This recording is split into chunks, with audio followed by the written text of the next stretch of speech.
आज की इस वीडियो में हम बात करेंगे कि कैसे हम हायर ऑर्डर यानी कि सेकंड या थर्ड या फोर्थ ऑर्डर डिफरेंशियल इक्वेशन को फर्स्ट ऑर्डर डिफरेंशियल इक्वेशन में system of first order differential equation में कन्वर्ट करते हैं। तो मैंने इक्वेशन आपके सामने लिख दी है।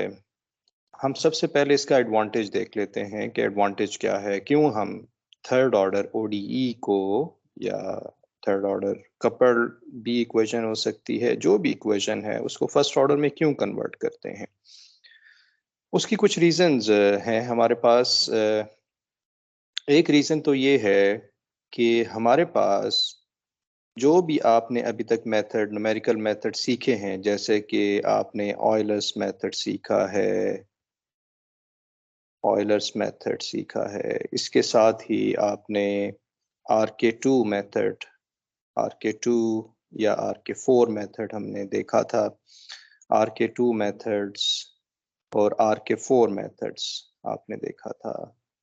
तो आर के फोर मेथड्स, जितने भी ये मेथड हैं, ये सिर्फ फर्स्ट ऑर्डर पे आप अप्लाई करते हैं। इसको आप third second order third order पे नहीं अप्लाई कर सकते। ये हमेशा आपने देखा था कि इसके लिए जो गवर्निंग इक्वेशन है वो फर्स्ट ऑर्डर की होती है, यानी कि वो कुछ ऐसे लिखी जाती है, एफ ऑफ टी वाई और y of zero is some value, for example y not. तो ये रीजन है इसका कि आपने जो third second order third order fourth order तक जो इक्वेशंस हैं उसको फर्स्ट ऑर्डर में कन्वर्ट करना होता है, ताकि आप ऑयलर्स मेथड आर के मेथड्स अप्लाई कर सकें। इसके साथ ही आप जब रिसर्च कर रहे होते हैं, यानी कि ऐसे प्रॉब्लम आप देख रहे होते हैं जो कि बुक्स में नहीं है, तो बुक्स में आमतौर पे अवेलेबल भी होते हैं, लेकिन रिसर्च में जो फ्लूइड मैकेनिक्स की रिसर्च है, अगर मैं फ्लूइड मैकेनिक्स की बात करूं तो उस एरिया में कुछ इक्वेशंस आती हैं जो कि नॉन लीनियर होती हैं। तो नॉन लीनियर इक्वेशन को सॉल्व करने के लिए आमतौर पे जो आजकल मेथड अप्लाई किए जा रहे हैं वो हमारे पास हैं BVP4C, जिसकी हम फ्यूचर में बात करेंगे। इसका मैं कोड भी आपसे शेयर करूंगा। BVP4C और शूटिंग मेथड ये मेथड अप्लाई किए जा रहे हैं रिसर्च में। तो हमारे लिए ये जानना बड़ा ज़रूरी है, या हमें कन्वर्ट करना आना चाहिए कि जो सेकंड थर्ड फोर्थ ऑर्डर ओडीईज हैं, इसको आप फर्स्ट ऑर्डर में कैसे कन्वर्ट करते हैं। अब आप सोच रहे होंगे कि ये आर के मेथड्स हमने यहाँ से बात शुरू की है, तो इसका क्या कनेक्शन क्या है BVP4C ये शूटिंग मेथड से। बेसिकली शूटिंग मेथड में आप ये मेथड अप्लाई कर रहे होते हैं, इसकी हम फ्यूचर में बात करेंगे। BVP4C की एक रिक्वायरमेंट है कि आपने फर्स्ट ऑर्डर में सिस्टम ऑफ फर्स्ट ऑर्डर में इक्वेशंस को कन्वर्ट करना होता है। अगर आप कन्वर्ट नहीं करेंगे तो BVP4C आप अप्लाई नहीं कर सकते। ठीक है। इसके अलावा एक और चीज़ जो कि मैं यहाँ मेंशन कर दूं, आप हमेशा ये याद रखें, जो ऑयलर्स मेथड है, आर के मेथड्स हैं, ये हमेशा इनिशियल वैल्यू प्रॉब्लम में लग रहे होते हैं। आप देख रहे हैं कि यहाँ पर ये इनिशियल कंडीशंस हैं, यानी कि जीरो पे कंडीशंस हैं, एक ही जगह पे कंडीशंस हैं। वन पे भी हो सकती हैं, ये हर जगह वन भी हो सकता है, इससे आपने कंफ्यूज नहीं होना कि यहाँ पर वन नहीं आ सकता। कहने का मकसद है कि जो कंडीशंस इनिशियल कंडीशंस होती हैं वो एक ही जगह पे होती हैं। हमारे केस में ये अभी जीरो पे है, यहाँ पर भी जीरो है, यहाँ पर भी जीरो है, ये वन भी हो सकता है, ये टू भी हो सकता है, लेकिन एक जगह होती है, इसको हम कहते हैं इनिशियल कंडीशंस। तो ऑयलर्स मेथड आर के मेथड्स आप याद रखिए कि ये हमेशा हमेशा इनिशियल कंडीशंस पे अप्लाई करते हैं, अप्लाई आप कर रहे होते हैं। ठीक है। तो ये हमारे पास इसका बैकग्राउंड था। BVP4C शूटिंग मेथड का ताल्लुक हमारे पास रिसर्च से है, यानी कि आप जब रिसर्च करते हैं, जब इस किस्म की इक्वेशन हो, थर्ड ऑर्डर इक्वेशन हो, तो आपने BVP4C और शूटिंग मेथड अप्लाई करना होता है, क्योंकि ये नॉन लीनियर होता है और नॉन लीनियर के लिए हमारे पास प्रॉब्लम सोल्यूशन जो है उसका न्यूमेरिकल सोल्यूशन होता है एक ऑप्शन, और एनालिटिकल सोल्यूशन अवेलेबल नहीं होते हैं। तो ये इसका बैकग्राउंड है हमारे पास। तो अब हम सीखते हैं कि इस इक्वेशन को, इस लेक्चर में हम सिर्फ ये सीखेंगे कि आप फर्स्ट ऑर्डर में कैसे कन्वर्ट करते हैं। ठीक है, फ्यूचर में हम देखेंगे कि इस first order system of first order में जब कन्वर्ट कर लेते हैं फिर सॉल्व कैसे करेंगे। तो अभी हम इसको कन्वर्ट करने जा रहे हैं। पहले आपने इक्वेशंस को देखना है। अगर आपका ये फर्स्ट टाइम है कि आप फर्स्ट टाइम इक्वेशन को कन्वर्ट करने जा रहे हैं तो पहले इक्वेशन का ऑर्डर देख लें कि ऑर्डर क्या है। ऑर्डर का मतलब होता ये है कि इस डिफरेंशियल इक्वेशन में, ऑर्डिनरी डिफरेंशियल इक्वेशन में प्रिसाइसली अगर हम कहें तो इसका जो ऑर्डर है वो 3 है, यानी हाईएस्ट डेरिवेटिव इसका 3 है। जब 3 डेरिवेटिव है तो हमें इसके लिए 3 वेरिएबल्स डिफाइन करने होंगे। 3 वेरिएबल्स हमें डिफाइन करने होंगे। 3 वेरिएबल्स डिफाइन करने होंगे। तो हम कैसे 3 वेरिएबल डिफाइन करते हैं? हम कहते हैं कि y1 हमारे पास है f, y2 हमारे पास है f डैश और y3 हमारे पास है f डबल डैश। ये 3 वेरिएबल्स हमने डिफाइन कर दिए। ये सिर्फ वेरिएबल्स हमने डिफाइन किए हैं। अब हम क्या करेंगे कि इसको डिफरेंशिएट कर देंगे। तो इसको आप करेंगे डिफरेंशिएट, इसको हम करते हैं डिफरेंशिएट। तो y1 डैश हमारे पास आ जाएगा, y1 डैश ये आ जाएगा f डैश, और f डैश हमें पता है यहाँ से ये जो f डैश है ये किसके इक्वल है? y2 के इक्वल है। तो हम इसे लिख लेंगे कि ये हमारे पास y2 आ जाएगा। फिर हम क्या करेंगे, जो सेकंड इक्वेशन है इसको डिफरेंशिएट करेंगे ताकि first order system of first order बन जाए। इसको आप डिफरेंशिएट करेंगे। जब इसको डिफरेंशिएट करेंगे तो ये बनेगा y2 dash is equal to f double dash, और f डबल डैश हमारे पास किसके इक्वल है? y3 के इक्वल है। तो ये इक्वल हो जाएगा y3 के। तीसरी इक्वेशन को हम भी डिफरेंशिएट करेंगे, इसको भी हम डिफरेंशिएट करेंगे। तो ये आ जाएगा y3 डैश और ये आ जाएगा f ट्रिपल डैश। अब यहाँ पर इशू ये है कि f ट्रिपल डैश की वैल्यू हमारे पास नेक्स्ट वेरिएबल नहीं डिफाइन, तो हम इसकी वैल्यू सिर्फ इक्वेशन से निकाल सकते हैं। तो f ट्रिपल डैश यहाँ से आप वैल्यू निकालेंगे। आप यहाँ से वैल्यू ये वाली इसको राइट हैंड साइड पे ले जाएंगे और इसको आप लिख लेंगे यहाँ पर। तो ये हमारे पास आ जाएगा f ट्रिपल डैश। आप प्लस एफ डैश को, एफ डबल डैश को राइट हैंड साइड पे ले जाएं, एफ एफ डबल डैश आ जाएगा। फिर आ जाएगा -1 माइनस एफ डैश का स्क्वायर, ये हमारे पास आ जाएगा एफ डैश का स्क्वायर। अभी क्योंकि हमारा जो वेरिएबल्स हैं वो y2 y3 y1 में नजर आने चाहिए, तो हमें यहाँ पर पता है कि f हमारे पास इक्वल है, ये f हमारे पास इक्वल है y1 के। तो इसको हम लिख लेंगे -y1। f डबल डैश हमें पता है कि ये इक्वल है f डबल डैश y3 के, तो इसको हम लिख लेंगे y3 और -1 माइनस एफ डैश हमें पता है कि ये हमारे पास है, एफ डैश हमारे पास है y2, तो y2 का स्क्वायर हो जाएगा। ओके, तो ये हमने सिस्टम ऑफ फर्स्ट ऑर्डर में डिफरेंशियल इक्वेशन को, ऑर्डिनरी डिफरेंशियल इक्वेशन को कन्वर्ट कर लिया है। अब हमारे पास है जो इनिशियल कंडीशन है उसे भी कन्वर्ट कर लेते हैं। एफ ऑफ जीरो हमारे पास है, एफ का मतलब है एफ हमारे पास है y1, तो ये आ जाएगा y1 zero is equal to zero, और एफ डैश हमारे पास है y2, तो ये आ जाएगा y2 zero is equal to zero. F double dash हमारे पास है y3 zero is equal to 10।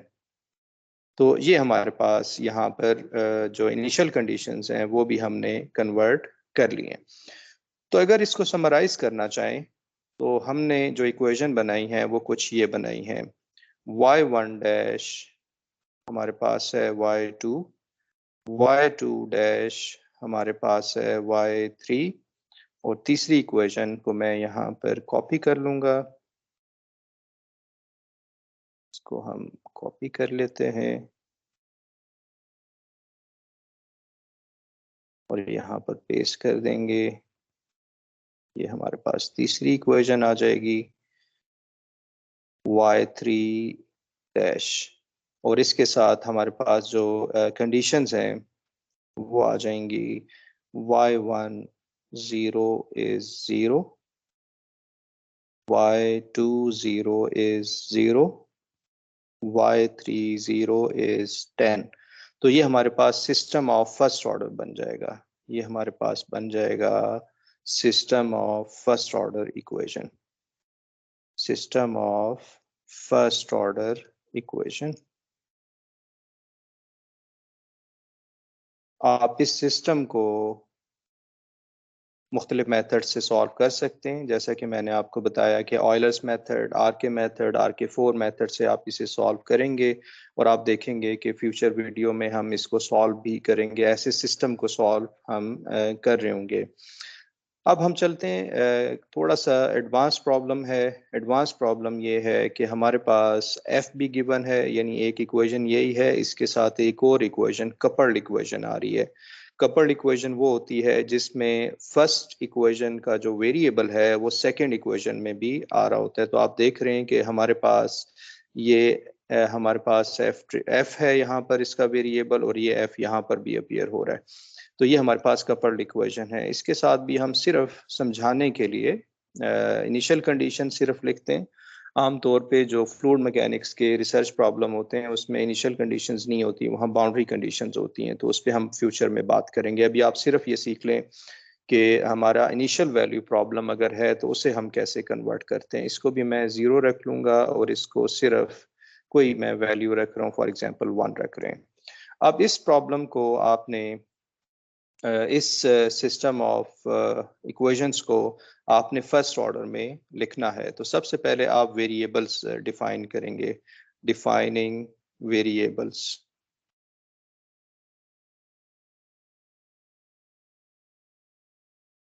Variables define कर लेंगे। अब पहले आपने देखना है कि एफ का ऑर्डर क्या है। एफ का ऑर्डर है 3,